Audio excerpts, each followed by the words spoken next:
Henri Salvador aurait eu 100 ans cette année. Et pour l'occasion, Benabar, Calogero, Thomas Dutronc et bien d'autres reprennent ses plus beaux succès. Un album réalisé par Louis Chédid. La veuve du chanteur et compositeur de Syracuse souhaite aussi lui rendre hommage en transformant l'appartement parisien de l'artiste en musée. Alexandra Roux revient pour nous aux sources du destin de ce musicien hors pair. J'aimerais tant voir Syracuse. On fête cette année les 100 ans de sa naissance. Henri Salvador, chanteur populaire pour qui le travail était la santé. Le travail, c'est la santé. Et qui aimait nous fredonner des chansons douces. L'amuseur, déconneur, mais aussi musicien hors pair à la voix suave nous a quittés il y a 10 ans. Une chanson douce que me chantait ma maman. Louis Chédid réalise le premier album hommage dans lequel son fils M, François Morel ou encore Thomas Dutronc reprennent les plus belles chansons de Salvador. Une chanson douce que me chantait ma maman. Il est capable de faire Zorro est arrivé et de faire Jardin d'hiver, quoi. Je veux dire, il y a très peu de chanteurs qui sont capables de faire ça. Le mot qui me vient à l'esprit tout de suite, c'est liberté totale, quoi. C'est vrai qu'à une époque où j'aurais pu abandonner Henri Salvador en me disant bon, c'est le chanteur pour Walt Disney, pour les petits, je me suis rendu compte qu'il avait des complicités artistiques avec des gens que j'admirais beaucoup, comme Boris Vian ou comme Georges Moustaki. Un crooner au sens pas ringard, quoi, au sens authentique, quoi. Moi, ça me fait penser à mon enfance aussi, hein. Des chants qui m'ont bercé, qui m'ont endormi parfois, qui m'ont apaisé. Je voudrais du frais. Avec eux et le journaliste Didier Varro, nous allons tenter de comprendre le parcours musical de cet autodidacte passionné de jazz, qui a attendu 83 ans pour enfin être reconnu, pas seulement comme un showman drôlatique, mais comme un artiste émérite avec son disque Chambre avec vue. Dans mon jardin d'hiver. Henri Salvador est entré dans toutes les familles françaises grâce à la télévision et grâce à ses prestations absolument incroyables à la télévision.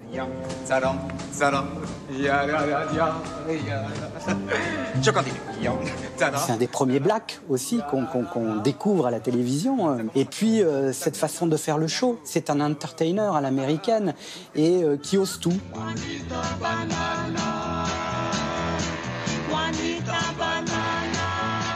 C'est une formation d'autodidacte qui va apprendre la musique en écoutant en boucle Duke Ellington et Django Reinhardt. Donc quand on a cet apprentissage autodidacte et qu'on devient un grand musicien, on est ouvert à toutes les musiques. Maladie d'amour, maladie des amoureux. Il était très bon guitariste ou pas? Mais alors, super bon. Et moi, les manouches m'en parlaient beaucoup.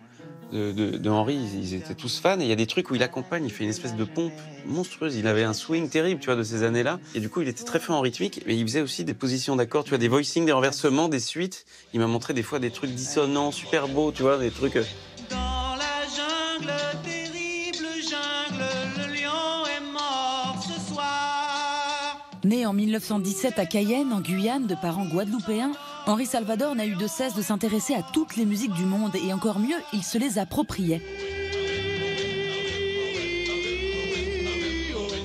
Les tropismes de Salvador, le jazz, la musique manouche, ce sont des musiques qui déjà font une synthèse entre beaucoup de musiques existantes. Donc il est dans cette perception de la musique. On dit qu'il a inventé la bossa nova, parce qu'en fait, il a ralenti le tempo. La vraie bossa, au début, elle était très rapide.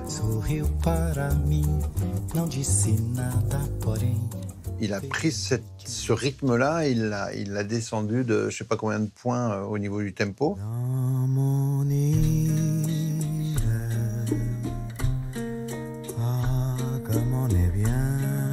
Et c'est devenu la bossa nova. Enfin, les Brésiliens le disent d'ailleurs, c'est marrant. Inventeur de la bossa nova, celui qui fait le premier rock'n'roll, qui fait du blues avec le blues du dentiste, qui est un des premiers à se travestir à la télévision et à faire l'entertainer.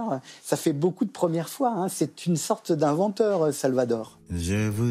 Artiste complet, il ne manquait qu'une chose à Henri Salvador, la reconnaissance. Il l'obtiendra enfin en l'an 2000 en collaborant avec de jeunes auteurs comme Kerenan ou Benjamin Biolay.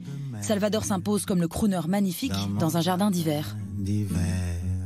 Jamais sur le papier, on aurait pu dire, à 83 ans, un artiste français comme Henri Salvador connaîtra son plus grand succès et connaîtra effectivement la reconnaissance, celle d'un grand musicien qui a marqué de son empreinte l'histoire de la chanson française, mais l'histoire de la musique de la fin du siècle dernier. Il y a aussi la reconnaissance d'un parcours, la reconnaissance d'une détermination, de celui qui ne rompt jamais, qui ne lâche jamais, mais avec une sorte de sourire comme ça, suprême.